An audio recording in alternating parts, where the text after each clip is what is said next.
we will cover classes and objects. So before we move on to making classes and objects, you must know what they are and how they are useful. So this is what we are going to learn in this tutorial. So let's get started. So Python is an object-oriented programming language, and a class is a grouping of object-oriented constructs. A class is a code template for creating objects, and object is simply a collection of data and methods that act on those data, and a class is a blueprint for the object. So we can think of a class as a sketch of a house. It contains all the details about the floors, doors, windows. Based on these descriptions, we build the house. A house is an object. As many houses can be made from a description, we can create many objects from a class. An object is also called an instance of a class, and the process of creating this object is called instantiation. Almost everything in Python is an object with its properties and methods. A class is like an object constructor or a blueprint for creating objects. Well, we will cover what constructors are in the coming tutorials. So going in depth, objects are a representation of the real world objects like cars, dogs, bikes, etc. The objects share two main characteristics: data and behavior. Cars have data like number of wheels, number of doors, seating capacity, and also have behavior like accelerate, stop, show how much fuel is missing, and so many other things.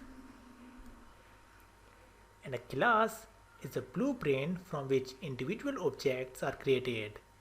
In the real world, we often find many objects with all the same type, like cars, all the same make and model, have an engine, wheels, doors.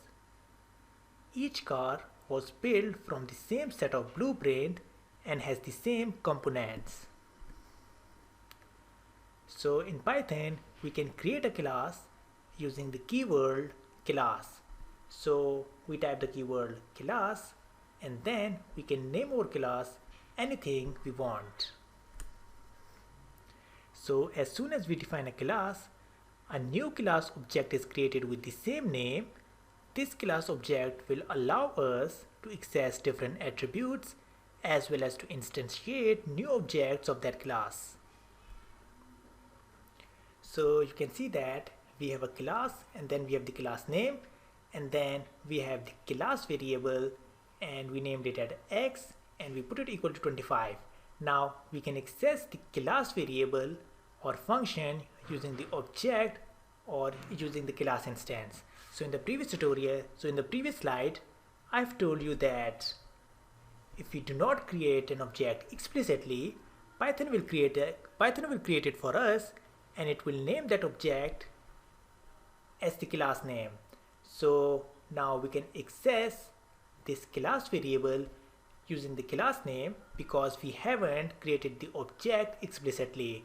So basically the class name is now an object, and now with that object we are accessing this variable x. So we type the object name, then dot and x, and it will give us the result 25.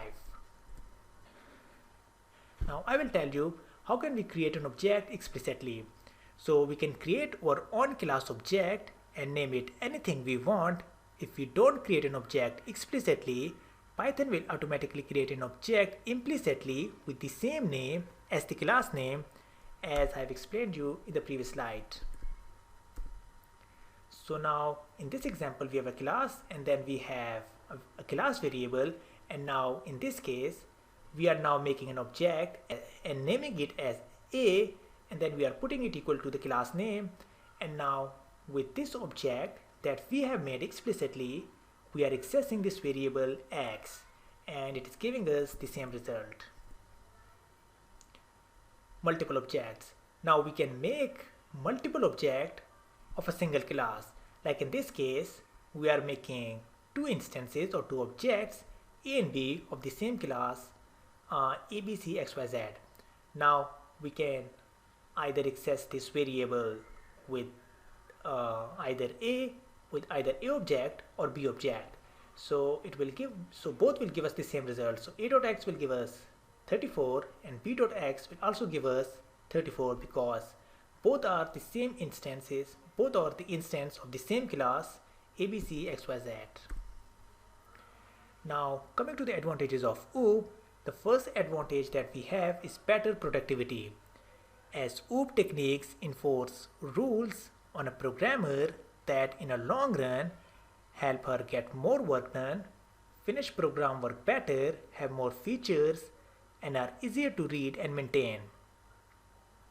OOP programmers take new and existing software objects and stitch them together to make new programs.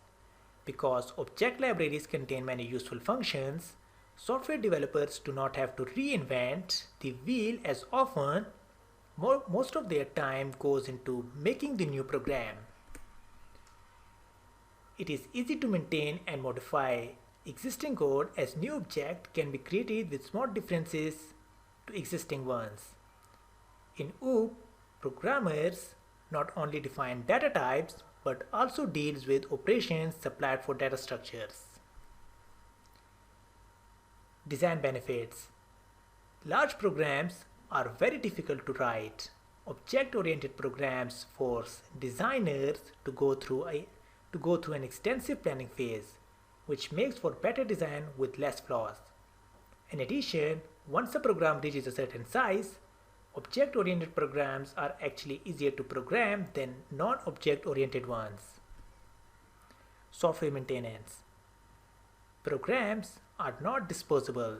Legacy code must be dealt with on a daily basis, either to be improved upon or made to work with newer computers and software. And object-oriented programs are much easier to modify and maintain than a non-object oriented programs. So although a lot of work is spent before the program is written, less work is needed to maintain it over time. OOP breaks down your programming solution into small, more manageable chunks. These chunks are rather like Lego bricks. They have a clear interface, and you compose a program by snapping these bricks together. Where appropriate, object can also inherit from other objects, and we will learn how an object can inherit other objects in the coming tutorials, and this leads us to enhance reusability. Inheritance, which is also one of the most important concepts of OOP, and we will cover it in the coming tutorials. However, is optional and should always be used in a suitable situation, just like composition or aggregation. Well, we will cover all of these concepts in the coming tutorials. So now the last two advantages that we will cover in this tutorial is extensibility and maintainability. So in extensibility, adding new features or responding to changing operating environment can be solved by introducing a few new objects and modifying some existing ones. Maintainability. Objects can be maintained separately, making locating and fixing problems easier. So now in this section, we are going to learn a lot of major concepts of OOP, which is used in 99% of the large application that we make. Alright guys, so now you know what classes and objects are and how they are useful. You now also know how can we make classes and objects. Now in this video, we will create classes and then we will make instances or objects of these classes. So we will do some examples and then I will give you an assignment as well. So let's get started. So I've told you, in order to have a class in Python, we use the keyword class to tell Python that we are going to make a class. Next, we name the class. Well, you can name it anything you want, but I'm going to name it as ABCXYZ and then put this colon and hit enter. Now in this class, I will have a variable x and the variable will be equal to 15. Now this variable, which is inside the class, is known as class variable.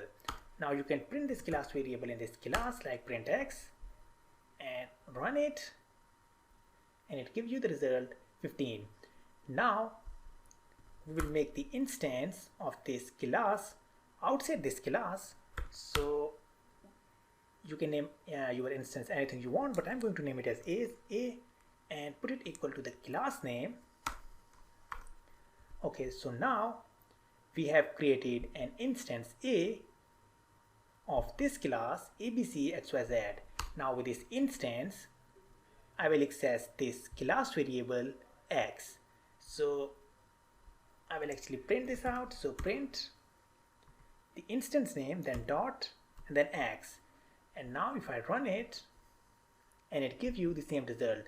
Now if I don't create an object explicitly, then Python will create it implicitly and will name it the same as the class name. So now just get rid of the statement, and now we can also access this variable with this class name, because Python actually creates an object behind the scene and it named that object as the class name, which is abcxyz.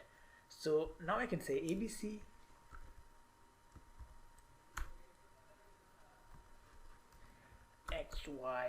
xyz.x, and now if I run it, and it gives you the same result 15. Now I'm going to make a function in this class. So I'm going to name this function as sum. Okay, now remember that the first argument of every class function is always self. Well, what the self is, I have a separate tutorial on this parameter self, but for now just know that the first parameter of the class function is always self. Now this function will have two variables, a and then second variable, let's say 9, and this function will print the sum of these two numbers. Now I can call it using the class name, or I can create the instance of this class, and then with that instance I will actually call this method. So a dot sum, and now if I run it, it prints out the sum of these two numbers. Okay, now we can create multiple objects of a single class. Like I have this instance A, I can create another instance of the same class like b equal to abcxyz, and now I can either call this function sum either with this instance or this instance. So let's say that I call it with both instances. So this thing, and now if I run it, so first of all it calls this method with instance A and gives the result 13, and then it calls the same function with this instance B and gives the result 13. So now there are many advantages of creating multiple instances of the same class that you will come to know in the future tutorials. So I think that is all that I need to teach you for this tutorial.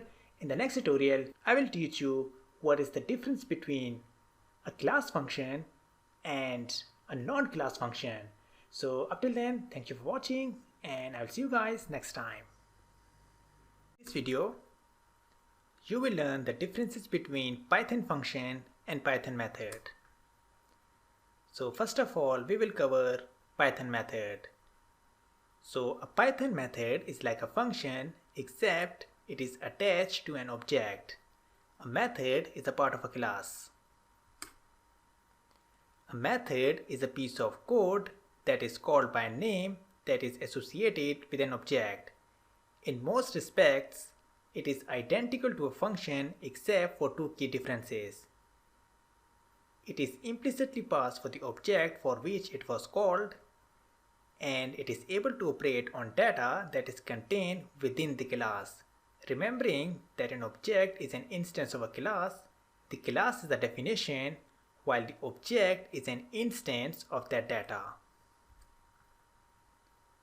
When Python dispatches a method, then it binds the first parameter of that call to the appropriate object reference, which is actually self. Well, you will learn about the self parameter later on in this section. So in short, we can say that a method always resides inside the class and is called via an object, and to call the method we need to instantiate an object. Python method is like a function except it is attached to an object. We call a method on an object and it possibly makes changes to that object. A method then belongs to a class. So a method is a function which defines some characteristics on an object. You may say class. A method is embedded in the object and it works for the object. Now we will cover what is a Python function. So a Python function, on the other hand, is not associated with the object instances or classes, which means that a function is defined outside of a class. A function is a code fragment in which you pass arguments and call it to operate some mathematical logical operations and then return or not the result of the operation. So a function is simply a piece of code that is called by name. It can be passed data to operate on, that is the parameter, and can optionally return data. All data that is passed to a function is explicitly passed. When we talk about Python functions, we talked about built-in functions and user-defined functions. And you already know the difference between user-defined functions and built-in functions. So the key points of functions are that the functions can have different parameters or may not have any at all. If any data are passed, they are passed explicitly. It may or may not return any data. And function does not deal with classes and its instance concept. So in the end, we conclude that there is a thin difference between method and function in Python. The only major difference is that we call Python method on an object, but it's not the same with functions. Also, methods may modify an object while Python function don't. So this is an example of a Python method in which we have a class ABC, and then inside this class we have a function named Bilal, and it is printing out something on the console screen. And now in order to call this function Bilal, which is actually inside the class ABC, we need to create its instance, and then we will bind this method with this instance A, and then we can call this method. So you can see that this function, which is actually a method because it is inside the class and is associated with an object. Now this is an example of a function in which we have a function, and this is printing out something on the console screen, and we are simply calling it with its name. Back with another tutorial on Python. In this tutorial we will officially start object-oriented programming, and in this tutorial we will study more about objects. In Python, everything you do is an object. Whether you initialize an integer, whether you initialize a string, whether you initialize a float, or whether you make a function or enter a number directly. Every initialization and declaration is an object in Python. In simple words, everything is an object in Python. Let me show you this with the help of some examples. So I will just move on to PyCharm, and in here I'm going to initialize first an integer, then b equals to a float, and c is going to be equal to a string, let's say my name, and then I'm going to print out type of all of these. This is a built-in function which is type, that's going to print out the type of whatever we specified in the round braces. In this I've specified A, this is going to give us the type of this A, whatever is the type of this A. So I'm also going to print out the type of B. Also I'm going to print out the type of C. So if I just run it now, It says class int, class float, class string. Now what does that mean? This means that this int, which is this a equals to 3, which you already know that it is an integer, but this integer is extracted from a class which object is int that gives us a reference to initialize this integer right here in our code. The second one is a float, which means that this is a float object that help us initialize this float over here, and this str means string, and it help us write my name over here, and when I printed out their types, it all give us to be object. This means that everything you do in Python, everything you do is an object. You can also get the type of a function, you can also get a type of a direct value, you can get the type of anything and you are going to get this class word and then the type. So let me just do one more thing and then I'm going to end up. If I write in type 3, which means that I want to know a number directly without specifying it in some braces or whatever. It also give me int, which means that 3 is an integer and it is also extracted from a built-in class that has an int object that gives us a reference and allow us to initialize this integer right here in our code. So that's it for now, I think. And in the next tutorial we are going to start more concepts on object-oriented programming in Python. So stick to this section because there is so much for you to learn. So up till now, thank you so much for watching and I'll see you in the next tutorial.